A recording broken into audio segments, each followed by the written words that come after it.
Être debout. Tunabaki wima. Je vous salue tous au nom de Jésus-Christ. Na wasalimu nyote mjina la Yesu Kristo. Nous allons lire dans le livre des psaumes, Tuko ndani ya kitabu cha Zaburi, le chapitre 46, makumi ine na sita, le vers 1 jusqu'au vers 3. shairi ya kwanza mpaka ya tatu. J'ai dit que nous allons lire dans le livre des psaumes, Tuko ndani ya kitabu cha Zaburi, le chapitre 46, makumi ine na sita, le vers 1 moja jusqu'au vers 3. mpaka tatu. Nous allons lire au nom de Jésus-Christ. Amen. Dieu est pour nous un rempart. Il est un refuge, un secours toujours offert lorsque survient la détresse. Aussi nous ne craignons rien quand la terre est secouée, quand les montagnes s'effondrent, basculant au fond de mer, quand grondant et bouillonnant, les flots de mer se soulèvent et branlent les montagnes. Parole du Seigneur. Ah. Pouvons nous rasseoir. Tunaweza keti.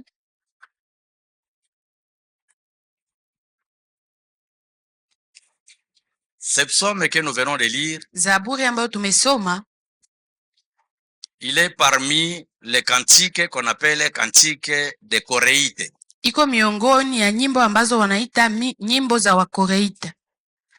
Et à l'époque du roi David, Na wakati wa mfalme Daudi, ces cantiques étaient chantés par la voix des sopranos. huu wimbo uliimbwa na sauti ya soprano. C'est la voix qui était utilisée pour chanter ces cantiques. Ndio sauti ambayo ilitumizwa kwa ajili ya kuimba huu nyimbo. Et vous pouvez vous poser la question alors, qui sont les Coréites? Na mtajiswali ni wanani wa Koreite? Les Coréites sont les descendants de Corée. Wa Koreite ni kizazi cha Korea. Et le père de Corée, c'était Kehat. Na baba wa Korea alikuwa Kehat. Et le père de Kehat, c'était Lévi. Na baba wa Kehat alikuwa Levi.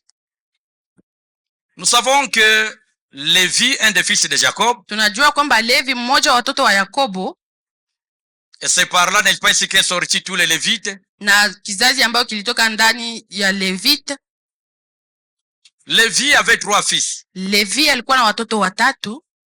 Et ces 3 fils étaient chargés de tous les objets du tabernacle. Na wale watoto watatu walikuwa nahusika na vyombo vyote ambavyo vilikuwa ndani ya tabernacle. L'installation du tabernacle, Kuiweka, le transport des effets du tabernacle, kubeba vitu ambavyo viko ndani ya tabernacle, c'était sous la charge des enfants de Kehat. ilikuwa chini ya uongozi ya watoto wa Kehati. Et ces enfants, il y avait Gershom qui Na wale watoto, mmoja alikuwa Gershom ambaye alikuwa wa kwanza. le suivant c'était Kehat, Wa pili alikuwa Kehati qui est le père de Koréite, ambayo ni baba wa Koreite, et le troisième c'était Merari. na watatu alikuwa Merari. Trouvons cela dans le livre d'Exode, le chapitre 6, le verset 24, Na tunaikuta ndani ya kitabu cha Mwanzo 6:24 et Nombre, chapitre 16, na ndani ya Hesabu 16 verset 26 et verset 11. 26 na 11. Les Coréites, à l'époque de David, Ndani ya wakati wa Daudi, wale wa Koreite ils jouaient des rôles principaux. walikuwa na kazi mbili ya muhimu. Ils étaient musiciens dans le culte, Walikuwa wapiga vyombo ndani ya mkutano, et ils étaient aussi les portiers. na walikuwa wachunga mlango. À l'époque du roi David, Wakati wa mfalme Daudi, le chef de tous les Coréites, mkubwa wa Koreite wote, le responsable de cette chorale, mkubwa wa hiyo kwaya qui était composé par le fils de Coréite, ambayo ilikuwa ndani watoto wa Koreite, c'était Emma. ilikuwa Ema. Emma, c'était leur responsable à l'époque de David. Na Ema ndio alikuwa mkubwa wao wakati wa Daudi. Frères et sœurs, Ndugu na dada, nous sommes réunis en ces lieux tunakusanyika mahali hapa pour que nous puissions réfléchir sur une question. ili tutafikiri juu ya swali moja, Et cette question touche chacun de nous. na hiyo swali inagusa kila mmoja wetu. Quelle est cette question alors? Na ni swali gani sasa? Comment rester ferme dans notre foi chrétienne Namna gani tutabaki ima ndani ya imani yetu lorsque les tempêtes de la vie soufflent de gauche à droite? wakati zoruba ya maisha inatingiza kuume na kushoto? Savez que nous traversons des périodes de crise très sérieuses. Unajua tunapitia hali ngumu, Que les crises soient personnelles, iwe ya kipekee, que ces crises soient sociales, ama iwe ya kijamii que ces crises soient mondiales, au iwe ya ulimwengu mzima, nous devons retenir une chose. inabidi tuweke jambo moja. En période de crise, Wakati wa ole il est facile qu'on puisse défaillir dans sa foi. inakuwa rahisi sana mtu ashindwe ndani ya imani Et yake, il est même facile de rejeter sa foi na inakuwa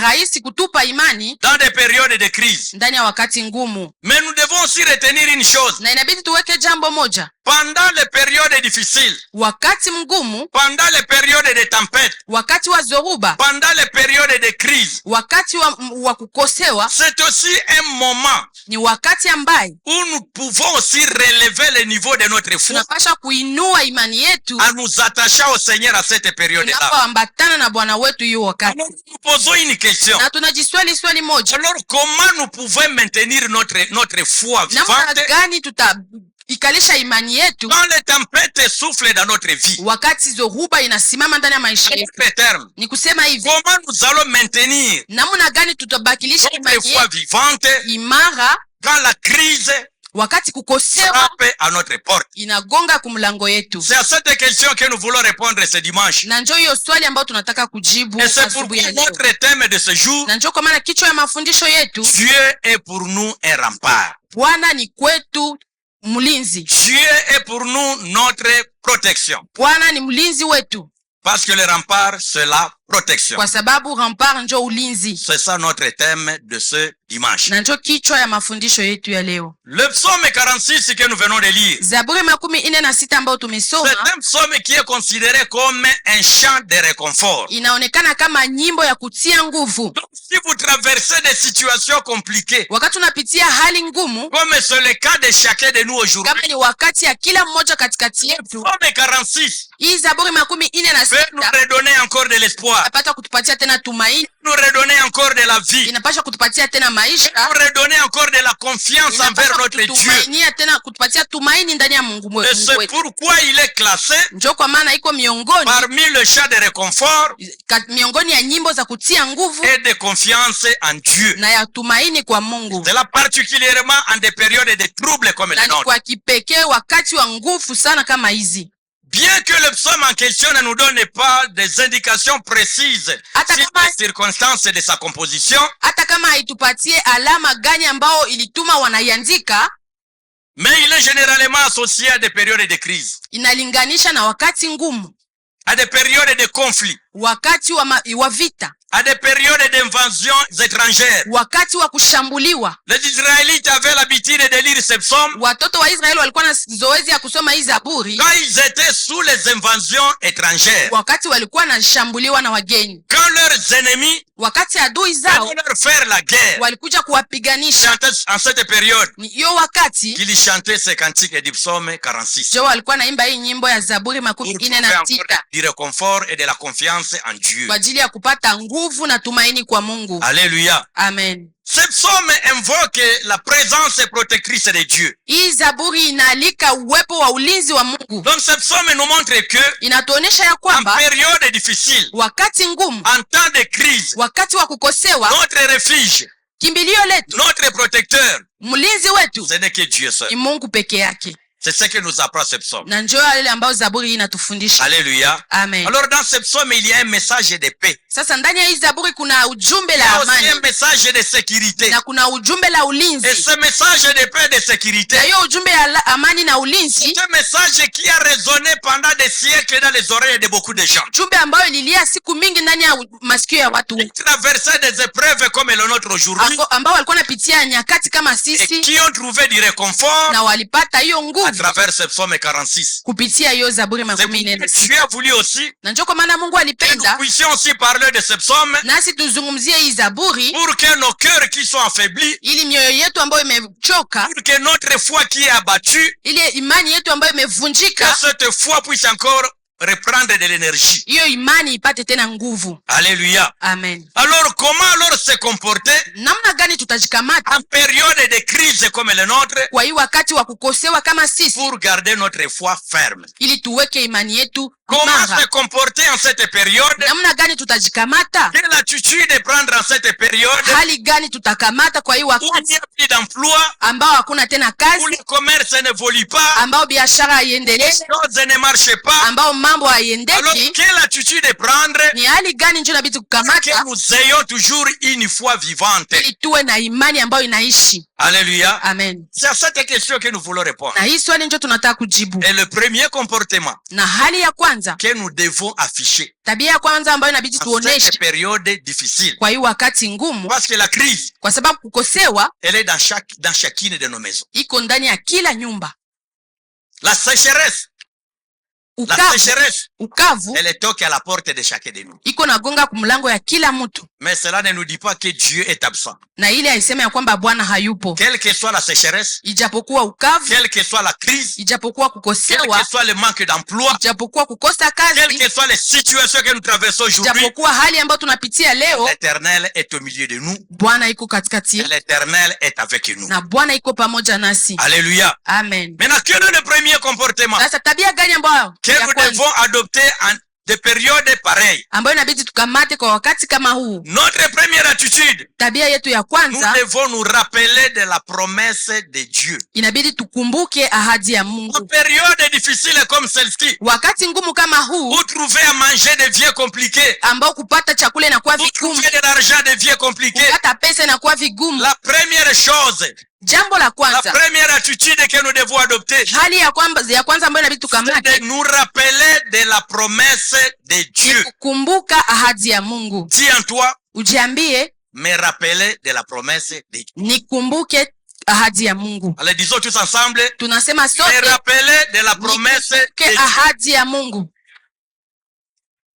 C'est ça le premier comportement na njoo tabia ya kwanza que nous devons adopter en des périodes pareilles. ambayo inabidi tukamate wakati kama huu. Alors, que nous disent les Écritures Na nini njoo maandiko inatuambia par rapport aux promesses de Dieu? kulingana na ahadi za Dans les Mungu? Écritures, Ndani ya nous maandiko trouvons beaucoup de promesses tunakuta ahadi mingi pour des gens kwa ajili ya qui watu sont en difficulté, ambao wako ndani ya pour magumu, des gens kwa ajili ya qui watu sont en détresse, ambao wako ndani ya hole, des gens kwa ajili ya qui watu semblent perdre l'espoir. ambao wamepoteza tumaini. Nous trouvons dans les Écritures Tunakuta ndani ya maandiko plusieurs promesses de Dieu ahadi nyingi sana za qui Mungu rappellent qu'en des périodes difficiles, ambayo inakumbusha wakati kama huu. ces promesses rappellent qu'en des périodes compliquées, Hizi ahadi zinakumbusha wakati mgumu, Dieu est toujours avec nous. Bwana iko pamoja nasi, Même dans les moments les plus sombres, hata ndani ya wakati wa giza kubwa, comme la période que nous traversons depuis janvier, kama wakati ambao tuko napitia toka mwezi wa Dieu kwanza. est avec nous. Bwana iko pamoja nasi, Est avec chacun de nous. Bwana iko pamoja na kila mmoja Il ne wetu. nous a pas encore abandonnés. Bwana hajatuachilia kamwe,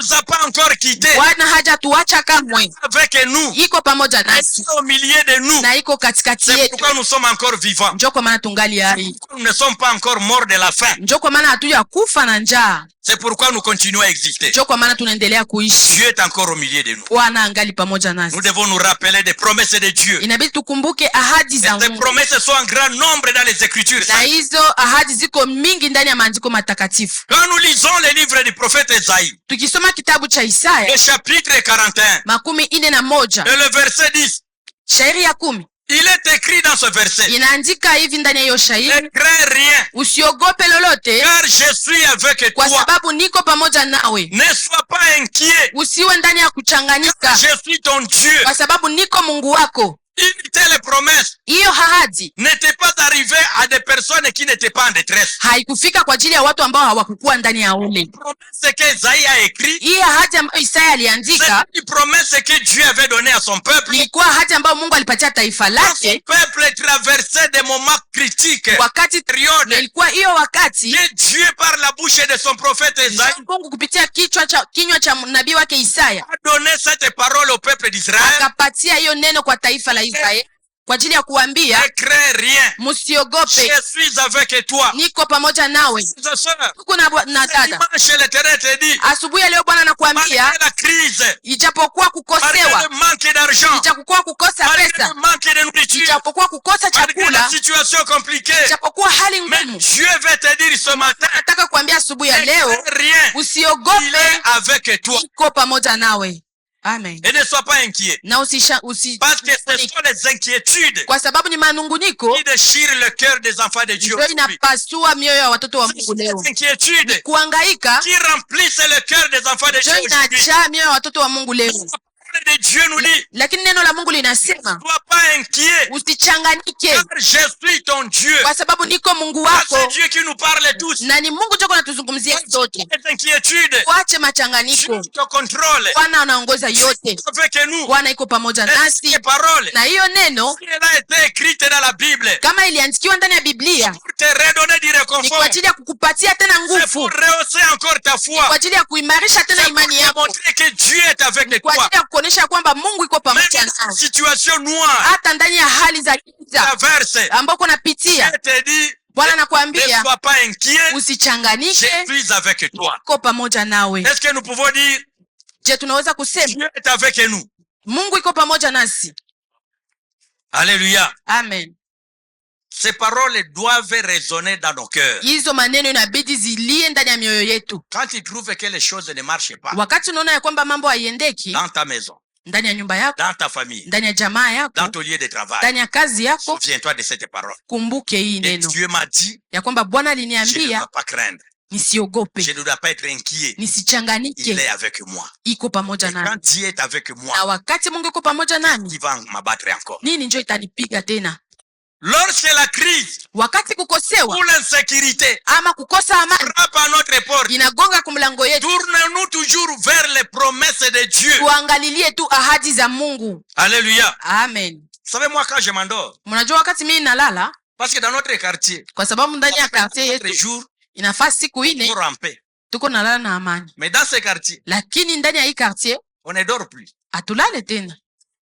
Mais alors, je me rappelle toujours de la promesse de Dieu. Na ninakumbuka tu ahadi ya Mungu, Parce que le psaume chapitre 3, kwa sababu Zaburi 3, le psaume chapitre 4 Zaburi 4 et Proverbe chapitre 3, na Mezali 3 ce sont des textes qui me redonnent de le confort. ni maandiko ambayo yananipatia nguvu, Dieu me dit dans ce texte, kwa sababu Bwana ananiambia ndani ya hizo je vais maandiko dormir nitalala et je vais me réveiller en na paix. nitaamka na amani, L'Éternel qui m'assure la kwa sécurité. sababu ni Bwana njo ananichunga. C'est ce que disent ces passages Na que je njo viens de dire. hizo shairi zinasema ambazo mimi natoka kusema. Alors, toute ma confiance Sasa tumaini yangu dans ce yote passage-là. iko ndani ya hiyo maandiko. Passage Na kuna shairi ingine qui me donne aussi la confiance, ambayo inanipatia c'est le tumaini, psaume 34, Zaburi 34 le vers 8. shairi ya hii Là où on dit que l'ange de l'Éternel ambao wanasema malaika wa Bwana campe autour de ceux qui le craignent. zunguka katika pembeni ya wale ambao Et l'ange de wanamwogopa, l'Éternel est là na malaika wa Bwana pour uko nous pale arracher du danger. kwa ajili ya kutuondoa ndani ya Voilà hatari, les promesses de sécurité, na njo ahadi za voilà ulinzi, les promesses de paix. ahadi za Et il y a amani, encore d'autres dans la na Bible. kuna nyingi ndani ya Biblia. Alléluia. Amen. Quand nous lisons aussi le livre de Josué, Tunaposoma kitabu cha au Yoshua chapitre 1 sura ya kwanza et le verset 5, shairi ya 5, Josué qui commençait aussi à trembloter Yoshua ambaye alikuwa anatetemeka parce qu'il ne savait pas dans le leadership qu'on venait de lui confier kwa sababu hakujua ndani ya uongozi ambao wamempatia par quoi il va commencer nini njo ataanzia et comment il va diriger ce peuple au cours roide. na namna gani ataongoza hiyo taifa Ils sont les Israélites. ambao ni Waisraeli. Josué commençait à trembloter. Sasa Yoshua akaanza kutetemeka, L'Éternel qui connaît nos détresses. lakini Bwana ambaye anajua madhaifu yetu, L'Éternel qui connaît le tremblement de chacun de nous. Bwana ambaye anajua kutetemeka yetu yote, L'Éternel qui connaît ta peur. Bwana ambaye anajua uoga wako, L'Éternel qui connaît ce qui te fait mal. Bwana ambaye anajua yale ambayo inakuumiza. L'Éternel a dit à Josué, Akamwambia Yoshua, tant que tu vivras, Josué, jinsi uishivyo personne ne pourra te résister. hakuna yule ambaye atasimama mbele yako. Promesse Josué a réussi. Na ni ahadi gani Yoshua alipata? Et son existence Ya kwamba wakati wote ambao ataishi ne lui résistera. hakuna yule atasimama mbele yake. Promesse que Dieu avait donnée à Na hiyo Josué. ahadi ambayo Mungu alipatia Yoshua Si la promesse que Dieu te donne cette ni fois, ahadi ambayo Bwana anakupatia Jumapili ya leo. tu seras affermi dans la foi en Christ. Jinsi utabaki imara ndani ya imani, Tant que tu t'attacheras à la parole de Dieu, jinsi utaambatana na neno la Mungu, que tu auras confiance au Créateur du ciel et de la terre, jinsi utamtumainia muumbaji wa mbingu na nchi, que la vague du lac d'Espagne ici monte même jusqu'à 1000 km, ijapokuwa zoruba ipande, que le tremblement déchire Nyiragongo, ijapokuwa mtetemeko upasue Nyiragongo, toute la ville de Goma bouge, ijapokuwa mji wote wa Goma que tu utikisike, auras confiance à l'Éternel, wakati utakuwa ukimtumainia Bwana, personne ne pourra te résister. hakuna yule atasimama mbele yako, Car kwa sababu je serai avec toi nitakuwa pamoja nao comme j'ai été avec Moïse. jinsi nilikuwa na La Musa. même promesse que Dieu avait donnée à Moïse, Hiyo hiyo ahadi ambayo Mungu alipatia c'est Musa, la même promesse que Dieu a réitérée pour Josué. ni hiyo ahadi ambayo Mungu alirudisha kwa ajili ya Yoshua, Promesse que Dieu donne à son peuple ce na dimanche. ile hiyo ahadi anapatia taifa lake Jumapili ya leo. Que tu sois en ces lieux, Kama Bwana aliruhusu uwe mahali hapa leo, Dieu voulait encore te réconforter kwa sababu Mungu alipenda akupatie tena en te nguvu disant tant que tu vivras, ya kukwambia kwamba jinsi utakuwa ukiishi, personne ne pourra te résister. hakuna yule atasimama mbele yako, Avec toi, na Mungu atakuwa pamoja nawe, avec les autres serviteurs de Dieu qui nous jinsi sont précédés. alivyokuwa na waongozi wote ambao walitutangulia ndani ya Et kazi. Dieu va ajouter à Josué, Na Bwana akaongezea Yoshua, Josué, je ne te délaisserai pas. Yoshua, sitakuachilia Je kamwe, ne t'abandonnerai pas. sitakutupilia kamwe. Frères et sœurs, Ndugu na dada, quelle que soit la situation que nous traversons, ijapokuwa hali ambayo tuko napitia quel que leo, soit l'état critique de notre vie, ijapokuwa hali ngumu ya mji quel wetu, que soit l'ensemble des manques dont nous sommes sujets, ijapokuwa kukosewa yote ambayo tuko naishi leo, Dieu nous promet ce dimanche Bwana anatuahidi Jumapili ya leo qu'il ne nous délaissera pas, ya kwamba il ne hatatuachilia nous abandonnera pas. na hata Donc, tutupilia. ce qui concerne à manger, Kama inahusu Dieu va kukula, continuer à pourvoir. Mungu ataendelea Ce qui kutenda. concerne la sécurité, Kama inahusu Dieu ulinzi, va continuer à pourvoir. Mungu ataendelea Ce kutenda. qui concerne notre bien-être, Kama inahusu kukua yetu Dieu nous mzuri, promet Bwana ne pas anatuahidi nous abandonner ya kwamba et ne hatatuachilia pas nous délaisser. hata Il va tutupilia, pourvoir, atatenda va continuer à pourvoir na ataendelea aux kutenda besoins de chacun de nous. kwa mahitaji ya kila mmoja La wetu. première attitude Hali ya que kwanza nous devons adopter ambayo inabidi en tukamate une période difficile comme la nôtre, ndani ya hali ngumu kama hii c'est de nous rappeler ni les kukumbuka promesses de Dieu. ahadi za Mungu, Ces promesses qui nous disent hizo ahadi ambazo que Dieu zinasema ne nous abandonnera. ya kwamba Mungu Il est hatatuachilia, avec nous. iko pamoja nasi. Évitons les inquiétudes. Tuache kuhangaika. Alléluia. Amen. La deuxième attitude que nous devons adopter Hali ya pili ambayo inabidi tukamate en une période compliquée, kwa wakati mgumu, la prière doit être notre refuge. maombi inapasha kuwa kimbilio letu. Un chrétien Mkristo qui se dérobe de la vie de prière ambaye anaachana na maisha ya en une maombi période difficile comme celle-ci, kwa wakati mgumu kama huyu, c'est que ce chrétien ne connaît pas encore la parole de ni Dieu. kusema huyo Mkristo hajajua neno la C'est que Mungu. ce chrétien ne connaît pas encore la puissance Ni de Dieu. kusema huyo Mkristo hajajua nguvu C'est za que ce Mungu. chrétien ne connaît pas encore qui est son Seigneur. Ni kusema hayajua ni nani Bwana wake, Beaucoup de passages dans la Bible, kwa sababu kuna shairi nyingi ndani ya Dieu Biblia nous dit ambao Bwana iko nasema de détresse, ndani ya wakati wa hole, période difficile, wakati mgumu à des moments compliqués, na hali ambazo zinashikana, et uniite je te na répondrai. nitakujibu. Dieu Mungu nous a promis alituahidi nous répondre kutujibu lorsque nous allons l'appeler, wakati tutamuita, lorsque nous allons le prier wakati en tutamuomba des périodes ndani ya difficiles. hali mgumu.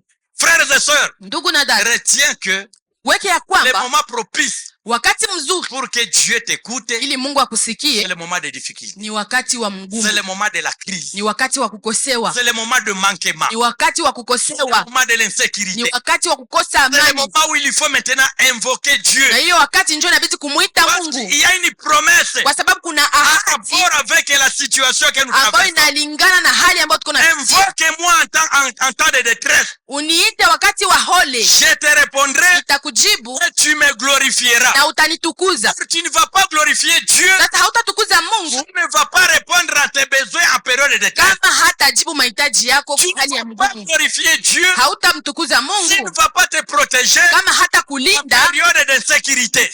wakati wa kukosa Mais il nous imani. promet Lakini que anatuahidi nous puissions l'appeler tumuite en période difficile. wakati wa mgumu, Il va répondre atajibu et nous allons le glorifier na en retour. tutamtukuza.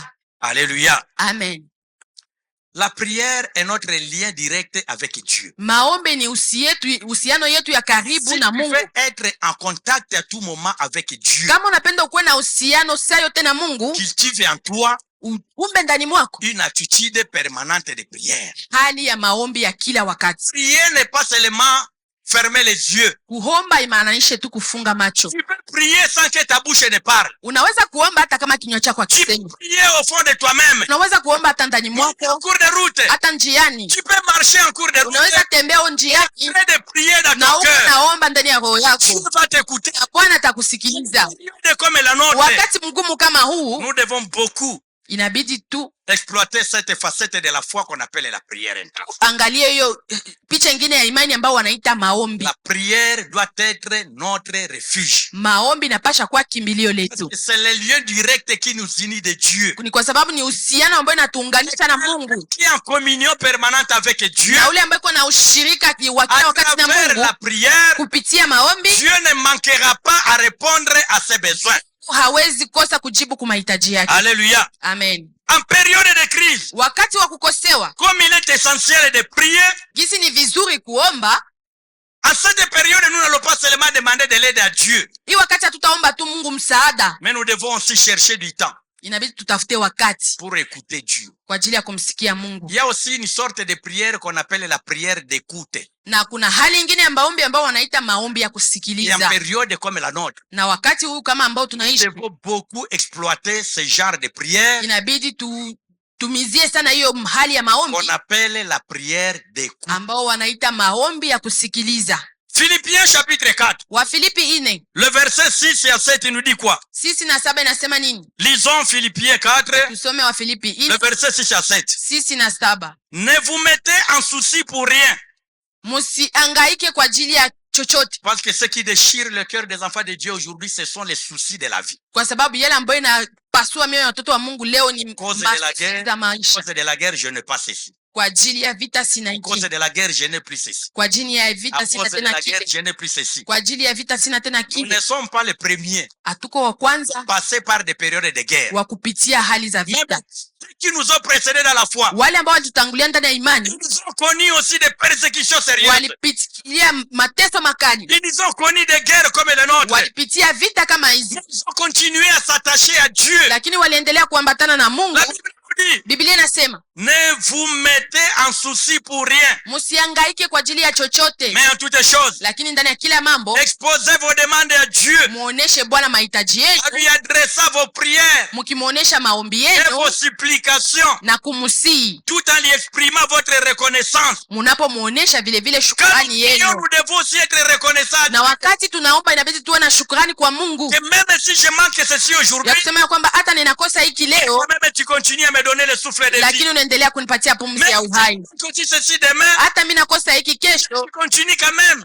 lakini à unaendelea penser à moi. Nous kunifikiria. devons aussi être reconnaissants Inabidi tujue kushukuru de tous les bienfaits dont nous bénéficions de notre Dieu. mema yote ambayo tunapata kwa Mungu. La Bible continue à nous dire au Biblia verset 5, inaendelea ikisema, alors la paix de Dieu, sasa amani ya Mungu qui surpasse ce qu'on peut concevoir, ambayo inatambuka ufahamu wote, gardera votre cœur utachunga et moyo votre pensée na mawazo sous yenu la protection de Jésus-Christ. chini ya ulinzi wa Yesu Le Kristo. grand problème en des périodes difficiles, Shida kubwa kwa wakati mgumu c'est que la pensée est toujours envahie par des pensées négatives. ni kusema mawazo yanashambuliwa na mawazo mabaya. Tusisumbuke wakati mgumu kama huu, Mais nous devons présenter toutes nos demandes à Dieu. lakini inabidi tuoneshe Mungu ombi zetu Alors zote. comment alors nous parviendrons à avoir la paix de Dieu? Sasa namna gani tutafikia kupata amani ya Mungu? Vous aurez la paix de Dieu Tutapata amani ya Mungu en mettant dans votre prière wakati tunatia ndani ya maombi yetu cette facette de la prière qu'on appelle prière du silence. hiyo hali ya maombi ambao wanaita maombi ya En kimya. d'autres termes, Ni kusema hivi, après avoir prié, ukishaomba, tu as prié par rapport à la sécurité, uliomba kwa ajili ya tu ulinzi, as prié par rapport à tes besoins primaires, uliomba kwa ajili ya mahitaji yako tu ya as prié msingi, par rapport, n'est-ce pas, ici aux besoins de tes frères, de tes sœurs, de tes voisins de l'église. uliombea wa ndugu, wakaka, majirani na kanisa. Il faut avoir maintenant le temps Inabidi ukuwe na wakati avant de dire Amen kabla useme amen, et le temps de garder silence. uwe na wakati wa kubaki kimya. En ce temps de silence, Na hiyo wakati wa kimya, l'Éternel va te parler dans ta conscience. Bwana atakuzungumzia ndani ya dhamiri yako, Parole de l'Éternel na neno la Mungu qui va descendre dans ton cœur. ambayo itashuka ndani ya roho En yako cette période de silence, ndani ya hiyo wakati wa kimya. tu vas continuer à parler. Wakati utaendelea Oh kusema Seigneur, fais-moi ceci. ceci. Oh Bwana nifanyie hiki. Seigneur, donne-moi ceci. Baba nipe hiki. Seigneur, voici la situation dans laquelle Bwana je suis. angalia hali ambayo niko nayo. Tu vois comment nous souffrons. Angalia kisi tuko Quand tu nateseka. vas continuer à parler, Wakati utaendelea kusema notre Dieu n'est pas un Dieu de désordre. kisi Mungu wetu haiko Mungu wa vurugeni, Dieu ne va pas te répliquer à ce moment-là. hata kujibu kwa hiyo Mais wakati. quand tu vas terminer, Na wakati utamaliza exposer tout ce que tu es dans ton cœur à Dieu, kuonesha yote ambayo iko ndani ya roho yako kwa Mungu, maintenant garder l'attitude du silence. wakati utabaki kimya, C'est en ce moment-là que le Seigneur nous parle. na ni hiyo wakati ndio Mungu anatuzungumziaka. Voilà. Ni hiyo Que wakati l'Éternel nous donne maintenant des paroles et des réconforts. ndio Mungu anatupatiaka maneno ya kututia nguvu, Une parole de l'écriture qui va venir maintenant à ton esprit à ce moment-là. na neno ya maandiko ambayo itakuwa ndani ya roho yako hiyo C'est à wakati, ce moment-là que Dieu va parler à ta conscience. na ni hiyo wakati ndio Mungu atazungumzia dhamiri yako, Et tu verras que na utaona ya kwamba tu as commencé la prière ulianza maombi avec beaucoup de déséquilibre sur ton problème. na uko na sita juu ya hali yako, Et quand tu diras Amen, lakini wakati utasema amen avec la parole du réconfort, kupitia neno ya kuleta avec la nguvu, promesse du réconfort, kupitia ahadi ya kuleta tu vas nguvu, terminer la prière avec la paix dans ta tête. utamaliza maombi na Et amani c'est ça ndani ya que akili Philippiens yako. nous dit. Na njoo ambao Wafilipi Et la paix natuambia de Dieu, ya kwamba amani ya qui Mungu passe toute compréhension humaine, ambayo inatambuka ufahamu wote wa kinadamu gardera nos cœurs utachunga mioyo yetu et nos esprits na roho en zetu Jésus-Christ. ndani ya Yesu Kristo. Tu as l'habitude de prier, Una zoezi ya mais kuomba tu manques la paix. lakini unakosa Pourquoi amani. tu continues à manquer la paix de Dieu? Unakosa amani ya C'est Mungu parce que tu ne veux pas écouter Dieu après ta prière. ni kwa sababu haupendi kumsikiliza Mungu kisha maombi Prends yako. l'habitude Kuwe na hiyo zoezi d'écouter Dieu. ya kumsikiliza Mungu. Quand tu as exposé ce que tu as exposé, Ukishaonesha ile ambayo ungeonesha, sois maintenant en esprit de prière et toujours, uwe tu ndani ya hali ya tu maombi, gardes silence. unabaki kimya, Dans ce silence-là, le Seigneur va te parler. na ndani ya hiyo kimya Bwana atakuzungumzia. Alléluia. Amen. Il y a une autre façon de prier. Kuna hali ingine ya kuomba, C'est la contemplation. ni La kuangalia, contemplation. ni kuangalia. Si tu vois que les choses commencent à te dépasser, Kama unaona mambo inakupitilia, va là où il y a une verdure. uende fasi ambayo kuko majani, Va là où il y a une verdure. uende kwenye kuko majani, Commence à contempler cette verdure anza kuangalia hiyo majani et voir la grandeur de Dieu à travers la verdure. na uone ukubwa wa Mungu kupitia hiyo majani. Tu quitteras ce lieu Utatoka hiyo nafasi et t'as réconforté. na umetiwa nguvu. Le deuxième lieu, Na jambo hali ya pili c'est au bord de l'eau.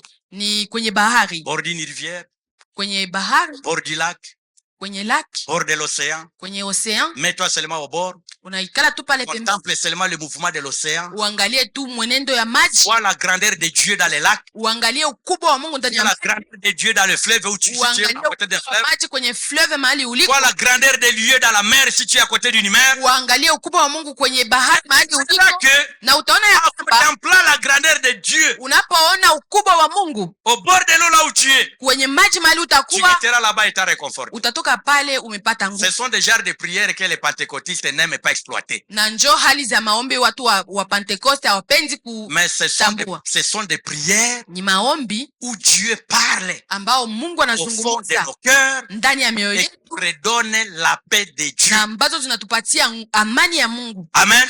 Amen. Ne sois pas comme des perroquets quand nous sommes devant Dieu. Tusiwe kama maperokeo wakati Nous tuko mbele ya Mungu. et nous Tunasema n'avons pas le temps d'écouter. na hatuna wakati wa Ayons kusikiliza. aussi le temps d'écouter Tuwe Dieu na wakati wa kusikiliza pendant notre Mungu, période de prière personnelle wakati wa kuomba wetu, ou même des prières collectives. ama maombi ya Même à l'église, watu wengi, hata quand nous sommes kanisani. ensemble, Wakati tuko nous sommes pamoja, en train de déverser nos cœurs devant Dieu. tunamwanga roho zetu mbele ya Il Mungu. est bien aussi que l'officiant de la prière Ni vizuri muongozi wa maombi qui nous donne aussi le temps atupatie na de wakati garder silence. ya kubaki Et là, tous kimya, les instruments sont calmes. na pale vyombo vyote vinabaki Nous kimya, tous, nous gardons silence. sote tunabaki kimya, Chacun écoute maintenant Dieu na pale mtu anasikia dans sasa son Mungu fort intérieur. ndani ya moyo La wake. prière doit être notre refuge, Maombi inabidi iwe kimbilio letu, notre secours, ni kusema notre soutien tegemeo letu en des périodes difficiles. ya wakati mgumu kama C'est huyu.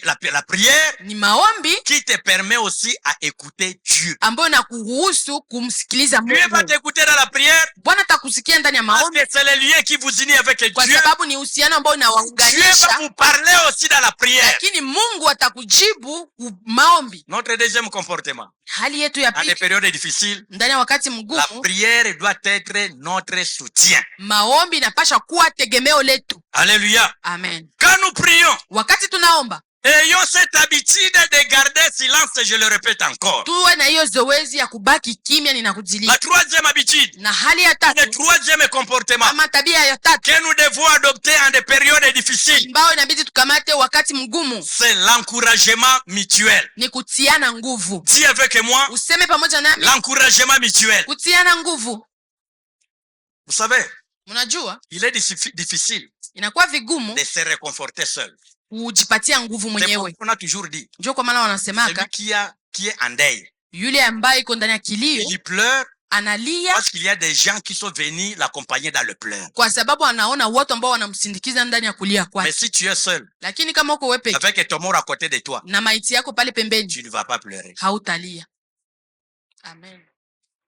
C'est pour te dire quoi? Ni kukwambia nini? Quand des périodes difficiles, Wakati mgumu comme celle que nous traversons aujourd'hui, kama hii ambayo tuko napitia leo, nous n'allons pas nous réconforter nous-mêmes. hatutajipatia nguvu sisi wenyewe, Nous avons besoin de la communauté. lakini tunahitaji komunote. Nous avons besoin de l'accompagnement du frère ou de la sœur en Christ. Tuko na hitaji ya msaada ya ndugu na dada katika Nous Kristo. avons besoin de partager nos expériences de foi Inabidi gawanye kazi yetu ya kiroho pour que nous puissions y retrouver confort. ili tupate ndani nguvu.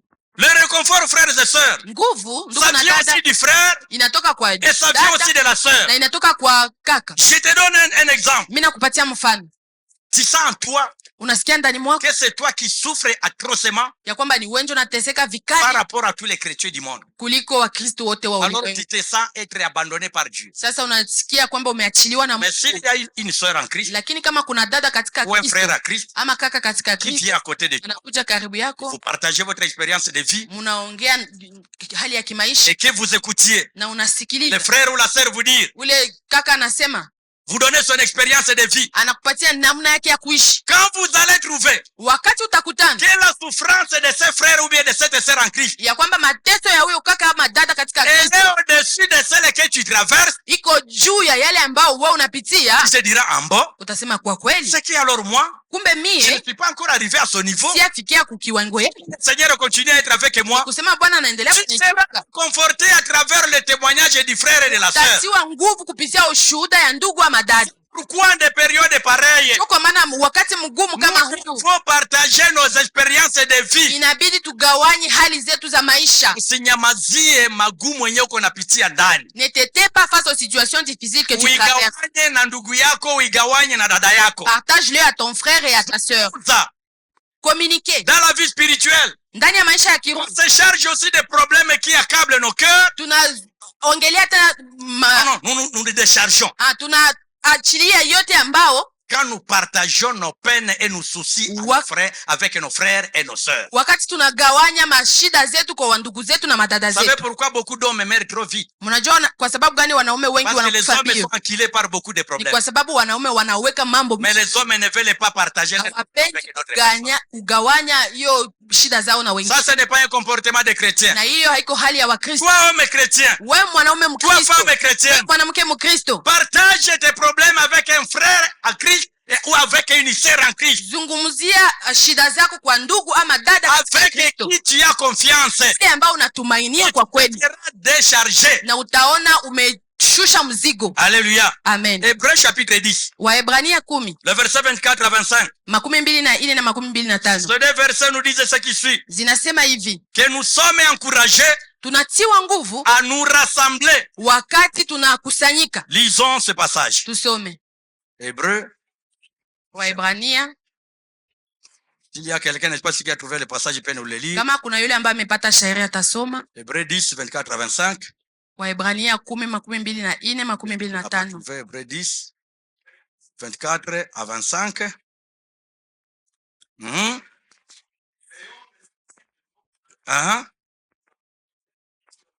Alléluia. Amen. Jusqu'à l'homme de Dieu. Mpaka pale Vous asseoir. naweza kuketi. Veillons les uns pour les autres. Tukeshe wamoja juu ya wengine. Et pourquoi nous devons nous côtoyer? Na kwa sababu gani tunapasha kuzoeana? Pourquoi nous devons nous revoir mutuellement? Kwa sababu gani tunapasha kuonana kila siku? Pour nous redonner du réconfort. Kwa ajili ya kupeana nguvu. N'aie pas l'habitude de rester seul en des périodes comme celle-ci. Usiwe na zoezi ya kubakia mwenyewe wakati mgumu kama na Il huyu. faut être avec les autres. Inabidi kuwa na wengine. Alors là où nous nous réunissons souvent avec les autres, Na mali tunakusanyika na wengine c'est en ces lieux. ni hapa. Quand il y a culte, Wakati kuna c'est un mkutano rendez-vous que le Seigneur nous donne. ni rendez-vous ambao Bwana Viens anatupatia. mes enfants, Kuja watoto wangu. allez encore vous réconforter Mwende mutuellement. kupeana nguvu tena. C'est pourquoi il ne faut plus rater les programmes de culte. Ndio kwa maana haibidi kukosa mikutano. Permet de te décharger des lourds fardeaux qui sont dans ton cœur. Inakuruhusu kushusha mizigo ambayo iko ndani ya roho yako. Aussi d'avoir du réconfort. Na inakupatia kupata nguvu. Nous devons veiller les uns sur les autres. Inabidi tukeshe wamoja juu ya Pour wengine nous encourager mutuellement. kwa ajili ya kutiana nguvu. Nous allons nous encourager à quoi? Tutatiana nguvu kunini? À l'amour. Ndani ya Pas un upendo. amour théorique, mais un amour pratique. Hapana upendo tu ya kusema, lakini upendo ya matendo. Nous allons aussi nous encourager à quoi? Tutatiana nguvu kwa nini? À la pratique du bien. Wakati tunatenda mema. Or le bien Na kutenda consiste mema à pourvoir aussi aux besoins du frère et de la sœur. ni kujibu kwa mahitaji ya ndugu na dada. Quand un frère répond à tes besoins, Wakati ndugu anajibu ou quand hitaji une yako, sœur répond à tes ama besoins, wakati dada anajibu tu trouves hitaji du yako, réconfort unapata à nguvu travers le frère et la sœur. kupitia ndugu na dada. C'est pourquoi notre troisième habitude, Ndio kwa maana hali yetu ya tatu c'est de nous encourager mutuellement. ni kutiana nguvu sisi kwa sisi. En temps de crise, Ndani ya hiyo wakati mkuu, cherchons à nous unir, frères et sœurs. tutafute kukusanyana, Mettons loin de nous tutie mbali yetu les disputes inutiles, mazozano les ambazo hazina séparations inutiles. wachana ambayo ina maana. Unis, Tuwe umoja partageons nos fardeaux ensemble. na tuzungumzie juu ya mizigo yetu Prions les pamoja, uns pour les autres. ombeane wamoja juu ya wengine. En faisant cela ensemble, Na tunapofanya hiyo, nous allons surmonter le défi de l'insécurité. na tutashinda hiyo kukosa amani, Nous allons surmonter le défi de la crise. tutashinda hiyo kukosewa, Nous allons surmonter le défi du ballonnement, n'est-ce pas ici, de notre esprit. na tutashinda hiyo moyo kuvimba, Et nous serons plus que vainqueurs. na tutatoka juu zaidi ya washindi. Alléluia. Amen. C'est ça notre troisième comportement. Na njo hali ya tatu, Nous devons nous encourager mutuellement inabidi tutiane et nous nguvu partager les expériences de la vie. na tunagawanya hali ya Ça va nous maisha, redonner du réconfort. itatupatia nguvu. Alléluia. Amen. Maintenant, la dernière voie, Na hali ya mwisho c'est agir avec amour et compassion. ni kutenda na upendo na huruma. S'il y a des périodes Kama kuna wakati où nous devons nous montrer de l'amour et de la compassion les uns les autres, ambayo inabidi tuoneshane upendo na huruma wamoja juu ya c'est des wengine, périodes comme celle-ci. ni wakati kama na huu, Période où les gens n'ont plus d'emploi. watu ambao hawana kazi, Ceux qui travaillaient wale ambao walikuwa à wanatumika l'Assemblée provinciale,